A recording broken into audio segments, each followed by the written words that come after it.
Hi అండి, అందరికి welcome to మన ఛానల్ దేవిక ఇన్స్టిట్యూట్. ఈ రోజు మనం సైకాలజీ నుంచి అభ్యాసనం అనే టాపిక్ గురించి నేర్చుకుందాం. ముందుగా లైక్ చేయండి, షేర్ చేయండి, సబ్స్క్రైబ్ చేసుకోండి. ఫస్ట్ అభ్యాసనం అంటే ఏంటిది? నేర్చుకోవటం. అంటే మనం పుట్టుకతో కొన్ని నేర్చుకుంటాం, తర్వాత పరిసరాల నుంచి ఇతర లక్షణాలను అర్జించుకునే ప్రక్రియ, అది నిరంతరంగా ఉంటుంది. ప్రాసెసే అభ్యాసనం. అభ్యాసనం అంటే లెర్నింగ్, అంటే నేర్చుకోవటం. జీవిలో మార్పునకు కారణమైన ప్రక్రియలు ఏంటివి? పరిణితి, పెరుగుదల, అభ్యాసనం. అంటే అభ్యాసనంలో భాగం కానివి ఏంటి అంటే పరిణితి అంటే పెరగటం, ఎదుగుదల. తర్వాత ఇవన్నీ న్యాచురల్ గా జరుగుతాయి కాబట్టి వయసు, మైండ్, శరీరము, మెదడు ఇవన్నీ పరిణితికి చెందినవి. తర్వాత మన శరీర పెరుగుదల ఇవన్నీ సహజ సిద్ధంగానే ఉంటాయి కాబట్టి వాటిని మనం ప్రాక్టీస్ చేయని అవసరం లేదు. సో అది అభ్యాసంలో భాగం కాదు. అభ్యాసనంలో భాగం ఏంటిది అంటే అనుభవం ద్వారా, శిక్షణ ద్వారా, మనకు పరిసర ప్రభావితం ద్వారా మన ప్రవర్తనలో మార్పు జరగటాన్ని మనం అభ్యాసనంగా తీసుకుంటాం. తర్వాత the psychology of learning and instruction అనే గ్రంథంలో ఈ గ్రంథ రచయిత ఎవరంటే డెస్కో క్రఫార్డ్. ఈయన ఏం చెప్పారంటే పునర్బలం అంటే బహుమతి అని పొగడత లేదా ప్రోత్సాహం చెందిన ఆచరణ వల్ల, అంటే ప్రాక్టీస్ వల్ల మన ఒక వ్యక్తి జీవి ప్రవర్తనలో కలిగే దాదాపు ఏంటిదంటే పర్మనెంట్ చేంజెస్ నే మనం అభ్యాసనంగా డెసికో క్రఫార్డ్ గారు నిర్వచించారు అభ్యాసనాన్ని. అలాగే ఏంటంటే క్రఫార్డ్ అంటే క్రాఫ్ట్. అంటే మనం ఏదైనా నైపుణ్యంగా తీసుకుంటాం, ఒక కళగా తీర్చుకుంటాం. ఫస్ట్ మనకి ఏదైనా నేర్చుకోవాలి అనుకుందాం, ఏదైనా ఒక డ్రాయింగ్, ఒక ఆర్ట్, ఒక ఫ్లవర్ రాయటం నేర్చుకుందాం, ఒక ఫ్లవర్ వేయటం మనం నేర్చుకోవాలి. దానికి ఏం చేస్తాం? ఫస్ట్ ప్రాక్టీస్ అంటే ఆచరణ పెడతాం. ఆచరణలో తర్వాత కొన్ని లైన్స్ ఇలా లైన్స్ రాయటం వలన మనకి అబ్బా చాలా బాగా రాసిన, ఇంకా ఇంకా మంచిగా రాయాలి అని మనకు కొంచెం ప్రోత్సాహం కానీ లేకపోతే ఏదైనా బహుమతి కానీ ఇచ్చి, చిన్నపిల్లకైతే బహుమతి, లేదా నువ్వు చాలా బాగా ఫస్ట్ డేనే కొంచెం భలే ఈ లైన్స్ భలే వేసి మన అనంగంలోనే మనకి ఏం చేస్తామంటే ఇంకా దాన్ని మళ్ళీ బోరు కొట్టకుండా మళ్ళీ మళ్ళీ చేస్తాం అనమాట. దానివల్ల ఏంటంటే మన ప్రవర్తనలో శాశ్వతమైన మార్పు వస్తుంది, అంటే చేయాలనే తపన కలుగుతుంది అనే క్రాఫ్ట్ గారు చెప్పారనమాట.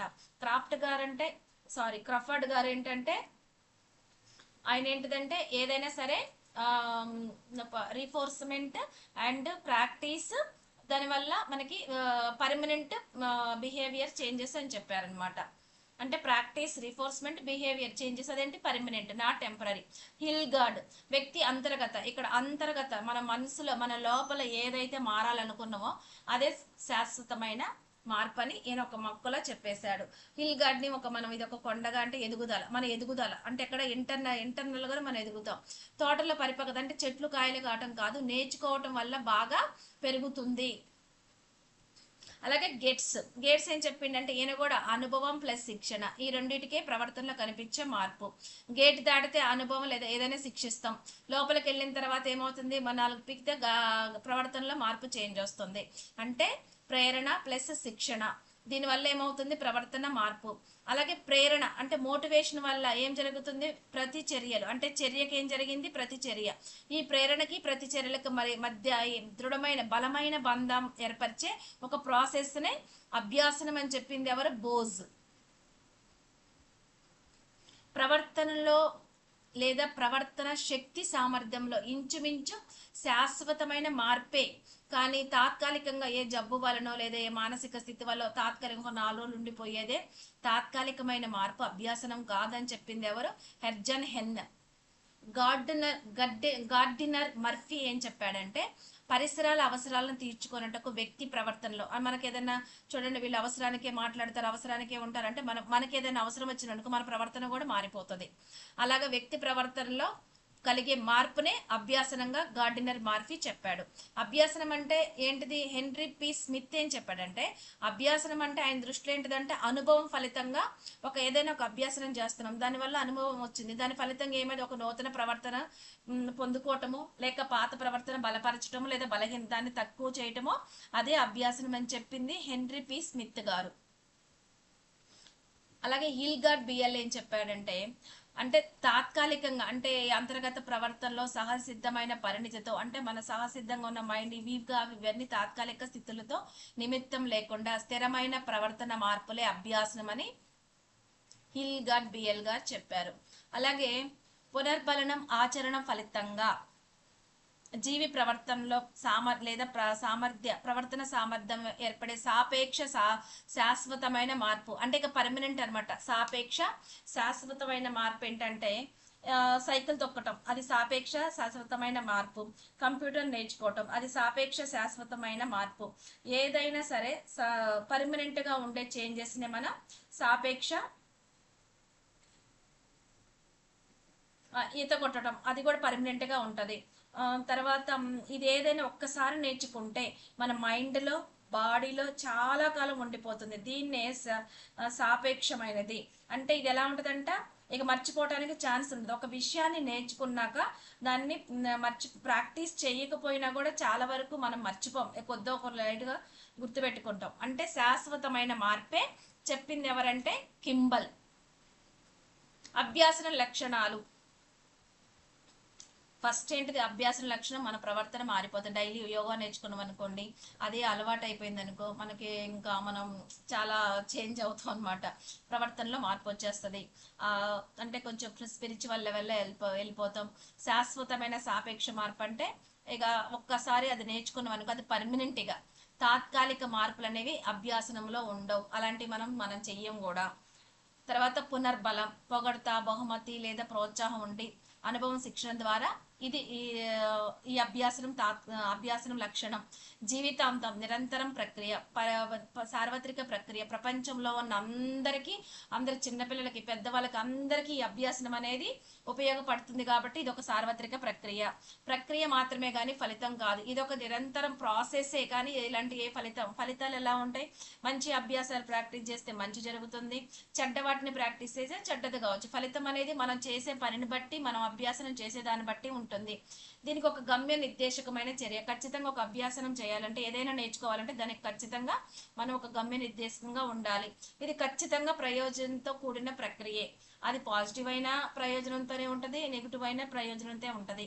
తర్వాత గతిశీలకమైనది. తర్వాత వైయక్తిక భేదాలు, ఒక్కొక్క వ్యక్తి ఒక్కొక్క రకంగా ఉంటుంది వాళ్ళ ప్రాక్టీస్, అభ్యాసన విధానం. అభ్యాసన ప్రక్రియలో సోపానాలు అంటే అవసరం ఏర్పడడం. అంటే ఫర్ ఎగ్జాంపుల్ మనకి మనీ అవసరం ఉంది, దీని వలన మనకు డబ్బు కావాలి అంటే, ఇప్పుడు ప్రైవేట్ స్కూల్లో ప్రైవేట్ కాలేజీలు అంటే చాలా పని చెప్పిస్తారు. అప్పుడు మనకి నోటిఫికేషన్ వచ్చినప్పుడు మనలో ఒక ప్రేరణ కలిగిద్ది. ఏంటిదంటే నేను ఈ జాబ్ నేను ఎలాగైనా తెచ్చుకోవాలి.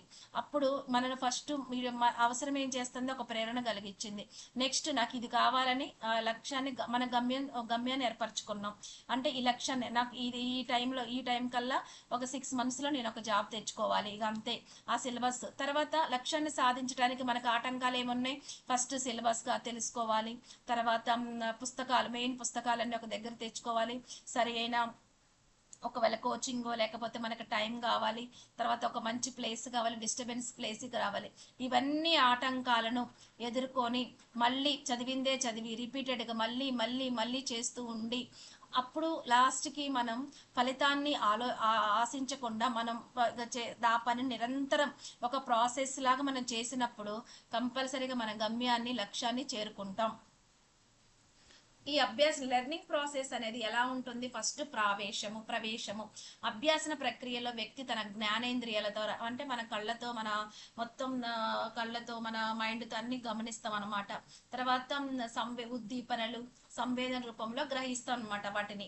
అప్పుడు ప్రాసెస్ జరుగుతుంది. ఏదైతే మనం జ్ఞానేంద్రియ మనం చూసింది, మనం విన్నది అవన్నీ గ్రహించిన తర్వాత సమాచారాన్ని మెదడుకు విశ్లేషించి అనుభూతులను కలిగించి, అంటే ఆలోచించడం మొదలు పెడతాం. తర్వాత దాన్ని విశ్లేషిస్తాం, విశ్లేషించటం ప్రత్యక్షంగా మానసిక శక్తులను మెదడు ఉపయోగించుకొని సమాచార విశ్లేషణ చేయటాన్ని ఇది ప్రక్రియ అంటారు. ఉత్పన్నం అంటే బయటికి, అది ఎలా మనం ఏదైతే చూసినామో, దేన్నైతే విశ్లేషించుకున్నామో దాన్ని బయటికి మాట్లాడతాం అన్నమాట, అదే ఉత్పన్నము. అభ్యాసన రకాలు. చలన అభ్యాసనం ఆర్ చాలక అభ్యాసనం. శరీర అవయవాలు లేదా వాటిలో ఉండే కండరాలను ప్రధానంగా వినియోగిస్తూ నేర్చుకునే కౌశలం, లైక్ సైకిల్ తొక్కడం, టైపింగ్. అలాగే శాబ్దిక అభ్యాసనం, అక్షరాలు, పదాలు, వాక్యాలు మొదలగు నేర్చుకుని నిత్య జీవితంలో ఉపయోగించే అభ్యాసనం. విచక్షణ, ఏది మంచిది ఏది చెడుది అనే 2 అంశాల మధ్య భేదాన్ని గుర్తించటం, నేర్చుకోవటం, విచక్షణ చేయటం. అంటే ఎగ్జాంపుల్ అంటే తెలియనప్పుడు అమ్మా నాన్న అంటాం, కొంచెం ఏజ్ పెరిగిన తర్వాత ఎవరమ్మో ఎవరి నాన్న మనం ఒక తేడాన్ని తెలుసుకొని ప్రవర్తిస్తాం. ప్రత్యక్ష అభ్యాసనం, పరిసరాలకు ప్రేరేపితనే ఉద్దీపన పొంది వాటిని గురించి తెలుసుకొని వాటికి సరైన పెన్సిల్ ఉంది, దీన్ని మనం ఒక నోట్స్ మీద రాస్తాం. షార్పనర్ ఏంటి, పెన్సిల్ని ములికిరిగిపోతే షార్పనర్తో చెక్కుతాం. అట్లా ఒకదానికి ఒకటి సంబంధంతో ప్రత్యక్షంగా. తర్వాత భావనాత్మక అభ్యాసనం, ఒకే విధమైన లక్షణాలు సామాన్య గుణాలున్న వస్తువులు అంశాల పట్ల సాధారణ భావాలను కలిగి ఉండటం. జంతువులు ఒక గ్రూపు గాను, తర్వాత పక్షులు, తర్వాత పండ్లు, ఇవన్నీ ఒక గ్రూపులుగా చేసి మనం వాటి మధ్య భావాలను కలిగి ఉంటాం అన్నమాట. సమస్య పరిష్కార అభ్యాసనం, ఒక సన్నివేశం జరిగింది, దాన్ని పరిశీలిస్తాం, తర్వాత దానికి ఒక మార్గాన్ని కనుక్కుంటాం. ఆ కనుక్కోవడానికి ఏమేం చేయాలి, ఫస్ట్ ఈ సమస్య ఏంటిదని పరిశీలిస్తాం, తర్వాత ఆలోచిస్తాం, తర్వాత వివేచిస్తాం, ఆ రెండు అన్ని కలిసి ఏం చేయాలో తర్వాత దాన్ని పరిష్కరిస్తాం అన్నమాట. ఇదే సమస్య పరిష్కార అభ్యాసనం. వైఖరులు, ఒక వ్యక్తి ఇతరుల పట్ల, వస్తువుల పట్ల, అలవాట్ల పట్ల ఉండే ప్రత్యేకమైన అభిప్రాయాలే వైఖరులు. నైపుణ్యాల అభ్యాసనం, ఏదైనా ఒక సంక్లిష్టమైన కృత్యాన్ని, అన్ని కష్టమైన పనిని, ఫర్ ఎగ్జాంపుల్ పియానో వాయించటం, ఇది స్టార్టింగ్లో చాలా బాధగా ఉంటుంది, కష్టంగా ఉంటుంది, మనకి అవి వేళ్ళు నొప్పులు కొడుతూ ఉంటాయి.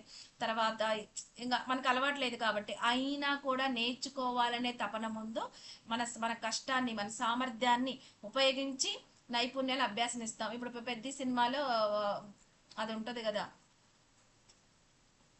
బాక్సింగ్ కాదు, సారీ, కుస్తీ, మర్చిపోయానండి, ఏమనుకోకండి. ఆ కుస్తీ పోటీలు ఉంటాయి కదా, చూడు ఆయన వెళ్ళిపోమన్నా కూడా మళ్ళీ మళ్ళీ అది కష్టమైనా కూడా నేర్చుకుంటాడు. అట్లా ఆ నైపుణ్యాలని పర్ఫెక్ట్గా అయినా కూడా తనకున్న అడ్డంకులు కూడా అధిగమిస్తూ నేర్చుకుంటాడు అనమాట. సాధారణీకరణ అభ్యాసన, వివిధ రకాల ఉద్దీపనల మధ్య గల సారూప్యత అంటే సేమ్గా ఉన్న ఆధారంగా జరిగే అభ్యాసనాన్ని సాధారీకరణ అభ్యాసనం అంటారు. సంసర్గ అభ్యాసనం, ఒక అభ్యాసన అంశాన్ని మరొక అభ్యాసన అంశంతో సంబంధం ఏర్పరచుకొని అభ్యసించడాన్ని సంసర్గ అభ్యాసనం. అంటే తాజ్మహల్ చూడగానే షాజహాన్ ఎరుపు రంగు చూడగానే ఇది ఒక ప్రమాదం అని ఎలా గుర్తించుకుంటామో, క్రమాయుత అభ్యాసనం అంటే ఒక సీరియల్, అంటే ఒక నిర్దిష్ట క్రమంలో ఒకదాని తర్వాత ఒకటి నేర్చుకోవటాన్నే క్రమాయుత అభ్యాసనం అంటారు. అభ్యాసన దశలు అంటే అభ్యాసనం చక్కగా సమర్థవంతంగా సాగేందుకు ఉపకరించే 3 ప్రధాన అంశాలు. అంటే ఫస్ట్ మనం ఈ అభ్యసించే వ్యక్తి అంటే ఇప్పుడు మన హాస్టల్ వార్డెన్ కానీ టెట్ కానీ ఇతను ఎన్నుకున్నాడు, తర్వాత ఈ విషయం గురించి అతనికి ఒక అవగాహన ఉండాలి. అంటే ఈ చదవడానికి ముందు మనకి ఎలా ఉండాలి, ఆ వ్యక్తి ముందు శారీరకంగాను మానసికంగాను ఎలాంటి ఒత్తిడులు ప్రతిబంధకాలు లేకుండా. ఎందుకంటే ఇప్పుడు మళ్ళీ స్కూల్ స్టార్ట్ అయింది, మనకి మనీ కావాలి, స్కూల్కి వెళ్ళాలి, కొంతమందికి జాబ్ చేసుకుంటూ ఉంటారు, అంటే ఎన్నో వాళ్ళకి ప్రతిబంధకాలు ఉంటాయి.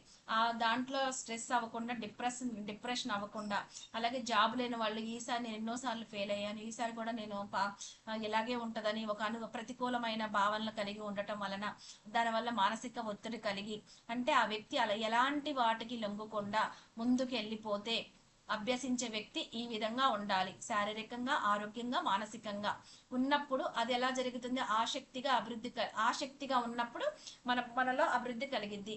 విషయం పట్ల ప్రతికూలంగా కాకుండా అనుకూలంగా ఉండాలి. అంటే ఇది జరిగిద్దా, మళ్ళీ వస్తుందా రాత, ఇలాంటి అస్సలు ఆలోచించొద్దు. ఏది జరిగినా కంపల్సరిగా మనం ప్రతికూలంగా ఆలోచిస్తే ప్రతికూలంగానే మన మైండ్ అట్రాక్షన్ చేస్తుంది. అనుకూలంగా ఆలోచిస్తే మన మైండ్ అనుకూలమైన వ్యక్తుల్ని, అనుకూలమైన పరిస్థితుల్ని అవన్నీ మన మైండ్ సృష్టిస్తుంది అనమాట. ఓకే, విషయ అభ్యాసనకు అవసరమైనంత మనకి ఏదైతే అభ్యాసం దానికి కనీస స్థాయిలో ఎంతో కొంత మనం దాని గురించి మానసిక పరిపక్వత, సంసిద్ధత కూడా ఉండాలి. ఇవి 3 అనమాట. నెక్స్ట్ అభ్యాసంలో 3 దశలు, ముఖ్యమైన దశలు 1967లో పిట్స్ మరియు పొన్నర్ల్ వీనేం చెప్పిండంటే సంజనాత్మక దశ, సంసర్గ దశ, స్వయం ప్రతిపత్తి దశ. అభ్యాసన సిద్ధాంతాలు, ప్రవర్తనవాద సిద్ధాంతాలు ఏమేమి ఉన్నాయి, పావ్లో శాస్త్రీయ నిబంధన, స్కిన్నర్ కార్యసాధక నిబంధన, థార్న్డైక్ యత్నదోష పద్ధతి, వాట్సన్ నిబంధనోద్దిత అభ్యాసనం. ఈరోజు పావ్లో శాస్త్రీయ నిబంధన గురించి కొంచెం చదువుకుందాం. ప్రవర్తనవాద సిద్ధాంతాలను సంసర్గవాద సిద్ధాంతాలుగా పిలుస్తారు. దీనికి ఇంకా ఏం పేర్లు ఉన్నాయంటే పావ్లో శాస్త్రీయ నిబంధనల గురించి తెలుసుకుందాం.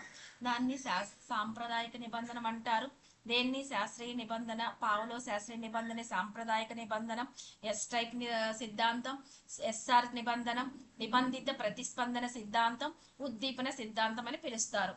నిబంధనం అంటే ఏంటిది? ఇక్కడ ఈయన ఏం చెప్తున్నాడంటే, నిబంధనం అంటే ఒక ఉద్దీపనకు అంతకు ముందు లేని ప్రతిస్పందనను కృత్రిమంగా రాబట్టటాన్ని,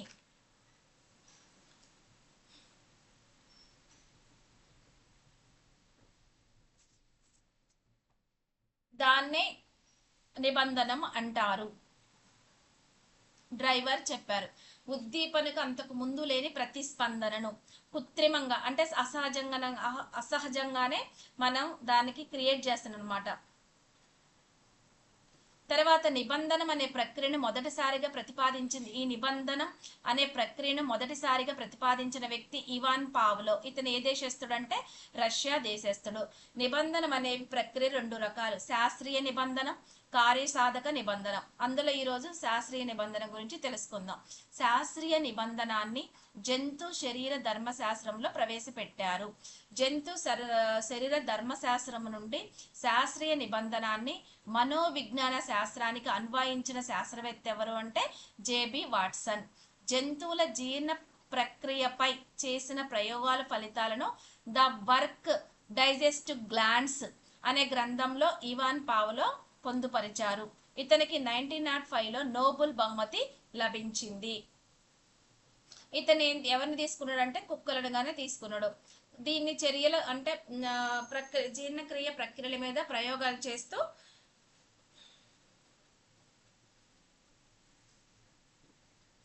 నిబంధిత ప్రతిక్రియ చర్యను కనుక్కున్నాడు. అంటే మనకి అలవాట్ల వల్ల వచ్చే రియాక్షన్ లేదా మైండ్ నేర్చుకున్న రెస్పాన్స్. అంటే మనకు కొన్ని అలవాట్లు పెట్టుకుంటే ఆటోమేటిక్గా అలవాట్లో పొరపాటు అంటాం కదా, అలా అనమాట. అలాగే ఇది ఎలా చెప్తుందంటే, పావ్లో ఏం చేశాడంటే ఆయన కుక్కల జీర్ణ ప్రక్రియ అంటే డైజెస్ట్ మీద చాలా రీసెర్చ్ చేశాడనమాట. అతను సహజ ప్రతిక్రియ అంటే కుక్క నోట్లో ఆహారం పెట్టినప్పుడు ఏం జరుగుతుంది, జనరల్గా ఇప్పుడు లాలాజలం రావటం, ఇది ఎలాంటి ట్రైనింగ్ ఇవ్వకుండానే బిర్యానీ చూడగానే మనకు చాలా ఇష్టంగా తినాలనిపిస్తుంది, అది సహజంగా జరిగింది. అలా కాకుండా ఒక్కొక్కసారి ఎక్కడైనా మాట బిర్యానీ అది ఇన్స్టాలో చూస్తున్నా కొద్దిగా కనపడ్డాయి అనుకోండి, అది అసహజంగానే జరిగినా కూడా తినాలనిపించటం లేదా నోట్లో నీరు ఊరటం, ఇలాగా అతను కనుక్కున్నాడు అనమాట. సహజ ప్రతిక్రియ, నిబంధిత ప్రక్రియ అనమాట. అంటే మొదట కుక్కల జీర్ణ వ్యవస్థలోని లాలాజలం ఎలా ఊరుతుందో తెలుసుకోవటానికి ఆయన కొన్ని ప్రయోగాలు చేశాడు. అలాగే ఆయన కొంచెం ఏంటంటే ఆహారం తెచ్చే వ్యక్తి నడుచుకుంటూ వచ్చి అడుగులు చప్పుడు వినగానే కుక్క నోట్లో లాలాజలం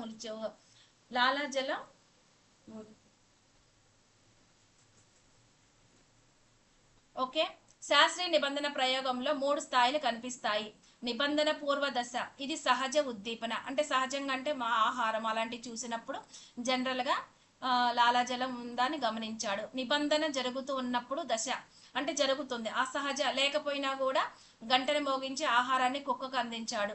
నిబంధనం జరిగిన దశ, గంటను మోగించిన వెంటనే గంట శబ్దానికి, ఈసారి ఆ రెండూ లేవు, గంట శబ్దానికి లాలాజలం వచ్చేసిందనమాట.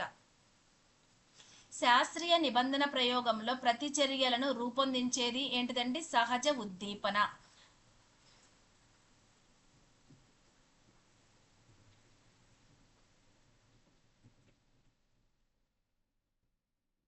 సహజ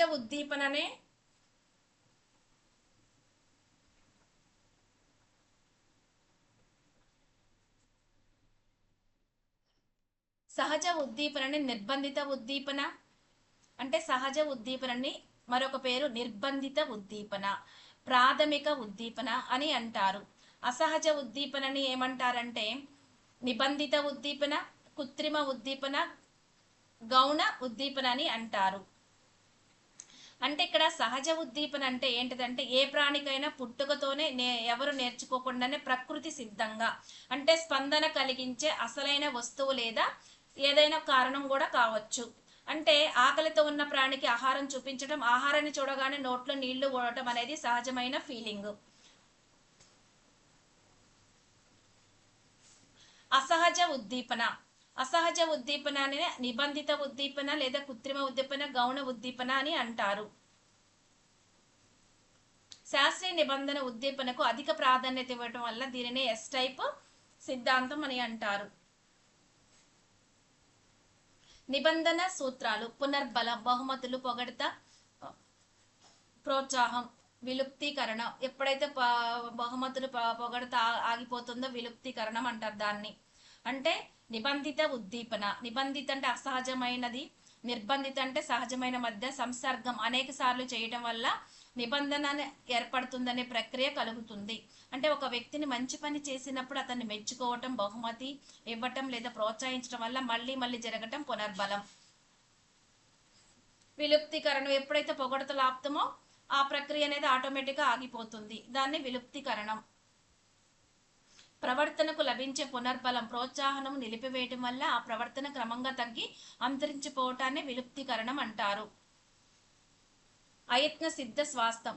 ప్రయోగపూర్వకంగా నిబంధన విరమణం చేసినప్పటికీ కొంతకాలం తర్వాత అనుకోకుండా లేదా అప్రయత్నంగా నిబంధన ప్రక్రియ జరగటాన్ని ఆయత్న సిద్ధ. అంటే ఎలాంటి ప్రయత్నాలు కానీ తప్పిదాలు లేకుండా ఒక్కసారిగా సమస్య పరిష్కారం గ్రహించి నేర్చుకోవటాన్ని. ఫర్ ఎగ్జాంపుల్ ఏదైనా ప్రాబ్లం ఉంది, దాన్ని సాల్వ్ చేయాలి మనం.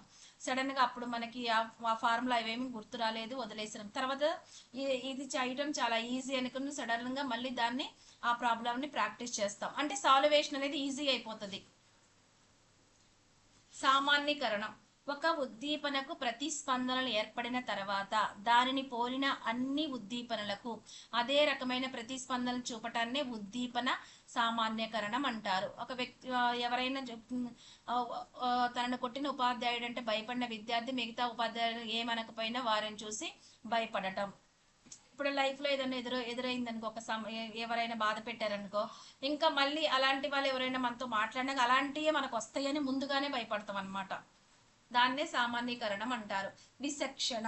ఇక విచక్షణ అంటే ఏది మంచో ఏది అవసరమైన దాన్ని వాడటం, అవసరం లేదని విడిచిపెట్టే ప్రక్రియనే ఏంటిది విచక్షణ. అంటే ట్రాఫిక్ సిగ్నల్, ఎరుపుని చూస్తే ఆగాలి, ఆకుపచ్చని చూస్తే వెళ్ళాలి, పసుపుని చూస్తే సిద్ధంగా ఉండాలి. ఎగ్జాంపుల్ విచక్షణకి.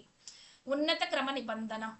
అసహజ ఉద్దీపనకు నిబంధన ఏర్పడిన తర్వాత దానంతటే నిర్బంధిత ఉద్దీపనగా ఉపయోగించి మరొక అసహజన ఉద్దీపనకు ప్రతిస్పందన రాబట్టని ఉన్నత క్రమ నిబంధన అంటారు. అసహజన అంటే మనం క్రియేట్ చేస్తున్నాం అన్నమాట.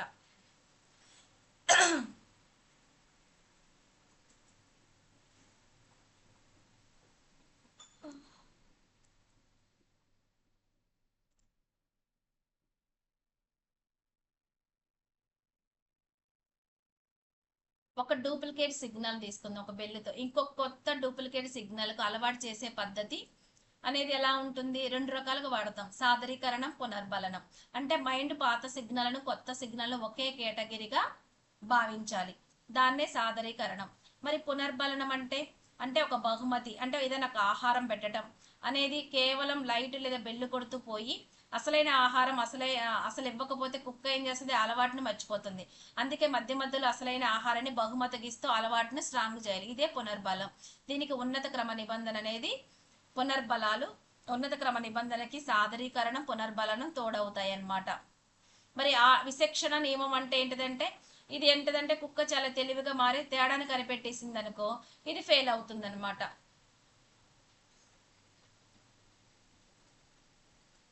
నిబంధిత ఉద్దీపనకు నిర్బంధిత ఉద్దీపనకు మధ్య గల కాల వ్యవధి ఎంత తక్కువగా ఉంటే అంత వేగంగా నిబంధన ప్రక్రియ జరుగుతుంది. కాల వ్యవధికి నిబంధన ప్రక్రియకు మధ్య గల సంబంధం ఎలా ఉంటుంది? విలోమానుపాతంలో ఉంటాయి. పురోగామి నిబంధన. సహజ ఉద్దీపన ముందుగా ఇచ్చి అసహజ ఉద్దీపన తర్వాత జోడించటం వల్ల నిబంధన ఏర్పడినట్లయితే దానిని పురోగామి నిబంధన. దీనికి పావులో శాస్త్రీయ నిబంధన ఉదాహరణ. తిరోగామి అంటే అసహజ ఉద్దీపనకు సహజ ఉద్దీపన జోడించటం వలన ఏర్పడేదే తిరోగామి నిబంధన. దీనికి వాట్సన్ ప్రయోగం ఉదాహరణ.